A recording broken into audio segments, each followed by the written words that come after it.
The 1969 to 1971 Lincoln Continental represented something American automakers were already starting to lose: the ability to build a car that felt genuinely special without shouting about it.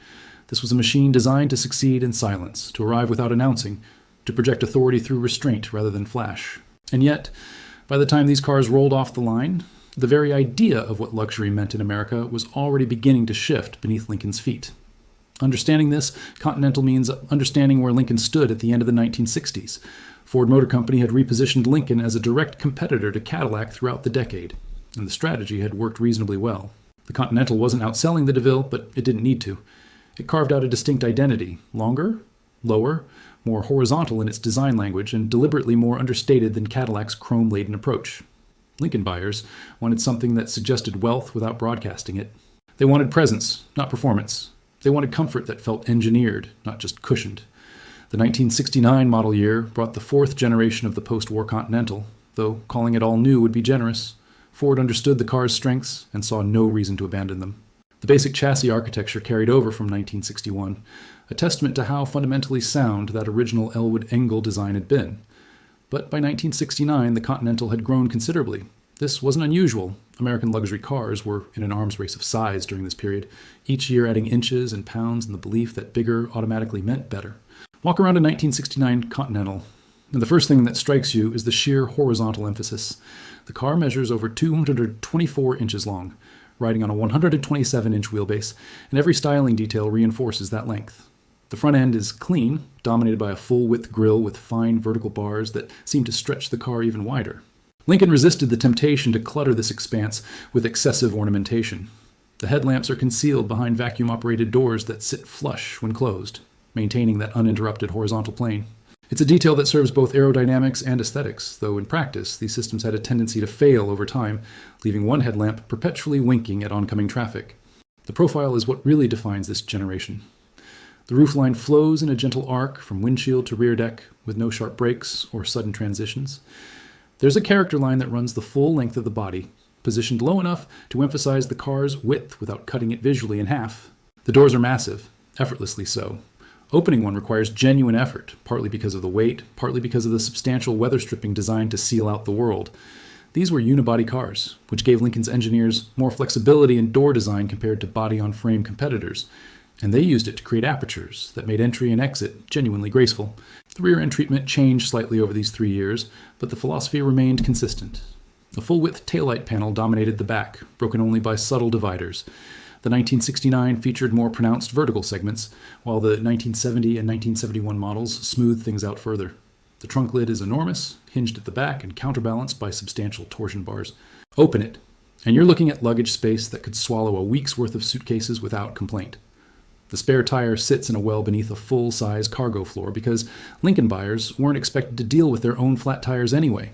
Step inside, and you enter a space designed around a very specific idea of luxury, and one that prioritized horizontal symmetry and a certain architectural quality. The dashboard is a wide padded expanse broken by a symmetrical instrument panel. The speedometer sits directly ahead of the driver, flanked by subsidiary gauges that, frankly, don't tell you much. Fuel gauge, temperature, and warning lights handle the basics. This wasn't a car for people who cared about oil pressure or ammeter readings. The steering wheel is large, two-spoke, and surprisingly thin-rimmed by modern standards. It tilts and telescopes, both features that were still relatively uncommon in 1969. Behind it sits a column-mounted shift lever for the automatic transmission, the only transmission. No one buying a Continental wanted to row their own gears. The lever itself has a satisfying mechanical quality, each detent clicking with precision as you move through park, reverse, neutral, drive, and the lower ranges you'd rarely use. Materials throughout are a mix of genuinely premium and cleverly simulated.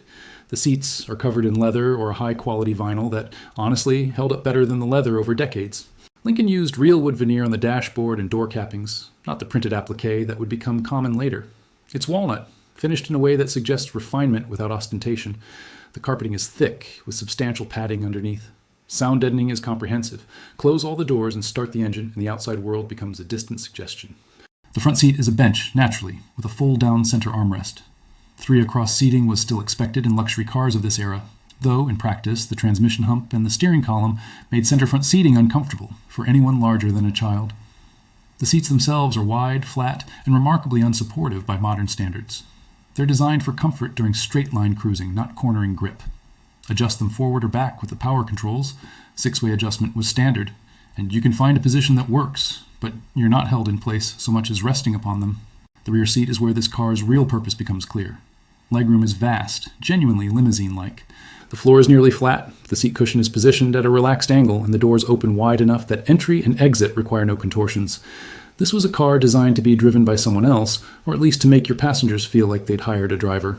Lincoln offered a power divider window as an option, reinforcing that this Continental could serve genuine chauffeur duty when needed. Under that expansive hood sits a 460 cubic inch V8, Ford's largest production engine. Introduced in 1968, this engine would become the sole power plant for the Continental by 1969. It produces 365 horsepower and 500 pound-feet of torque, numbers that sound impressive until you remember this car weighs well over 5,000 pounds. The 460 is a torque monster, designed for effortless acceleration from low speeds and highway cruising without strain. It's not a high-revving engine, redline comes early, and there's no reason to explore it. The transmission is Ford's C6 3-speed automatic, one of the most robust units Ford ever built. It's not particularly sophisticated, 3 forward gears, that's it, but it's essentially unbreakable under normal use. Shifts are smooth, almost imperceptible under light throttle, more decisive when you lean into it. There's no sport mode, no manual override. You put it in drive and it handles the rest. Driving a Continental from this era is an exercise in understanding what American luxury meant before European ideas about handling and driver engagement became the standard. The steering is power-assisted to the point of almost complete disconnection from the road. There's no feedback, no sense of what the front wheels are doing. You point it where you want to go and it goes there, but you're guiding it rather than controlling it. Turn-in is vague, body roll is substantial, and the suspension, coil springs at all 4 corners with a leaf-sprung rear on earlier models, prioritizes ride quality above all else. And that ride quality is genuinely impressive. This car soaks up road imperfections with a fluidity that modern luxury cars, with their firmer suspensions and lower profile tires, can't quite replicate. You float more than drive, and on long highway stretches, that's not a criticism. It's exactly what the car was designed to do. The brakes are power-assisted drums at the rear and discs up front, adequate for the car's intended use, but not particularly confidence-inspiring during hard stops. Fade resistance is limited, and the pedal feel is spongy. You learn to anticipate stops, rather than react to them. In terms of reliability, the 460 V8 has a solid reputation.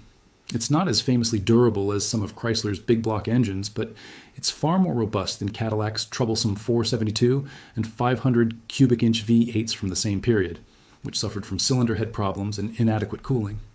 The Continental's engine, properly maintained, could rack up serious mileage. The transmission, as mentioned, is nearly bulletproof. Where these cars fall apart is in the details. Power window motors, vacuum-operated systems like those headlight doors, the climate control system with its vacuum-actuated blend doors and aging hoses.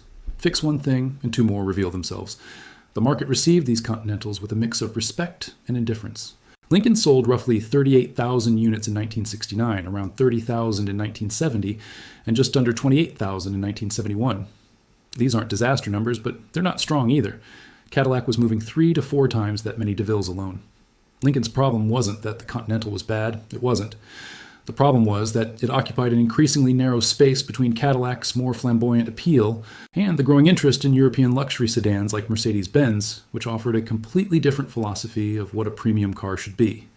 The Continental Mark III, introduced in 1969 as a separate model line, actually outsold the Continental sedan during these years. The Mark III was smaller, more personal, more stylish, closer to what younger, wealthier buyers wanted. The big sedan felt like their father's car, and in many cases, it was. Today, these Continentals occupy an odd space in the collector market. They're not particularly valuable. You can find decent examples for less than the cost of a new economy car, and excellent ones for the price of a mid-range sedan. They're too modern to feel like classic cars from the 1950s, too old to benefit from 1980s or 1990s nostalgia. They're stuck in the 1970s, both literally and culturally, and the 1970s aren't a period most collectors romanticize. But there's something genuinely appealing about that. These cars are accessible in a way many classics aren't. You can actually use one, drive it regularly, experience what American luxury felt like before everything became about lap times and skid pad numbers. Parts availability is reasonable through both Ford and the aftermarket. They're not economical. Expect single-digit fuel economy in most driving, but they're not exorbitantly expensive to maintain either. The engine is simple, the systems are mechanical rather than electronic, and any competent mechanic can work on them. What these Continentals represent, ultimately, is the end of a particular vision of American luxury, one rooted in size, smoothness, and presence.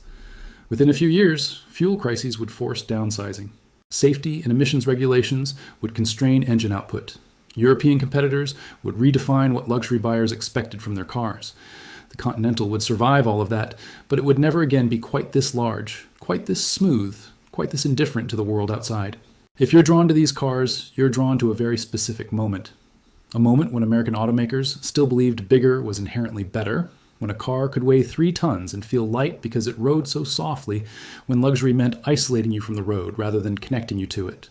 That philosophy didn't last, and whether that's progress or loss depends entirely on what you value in a car.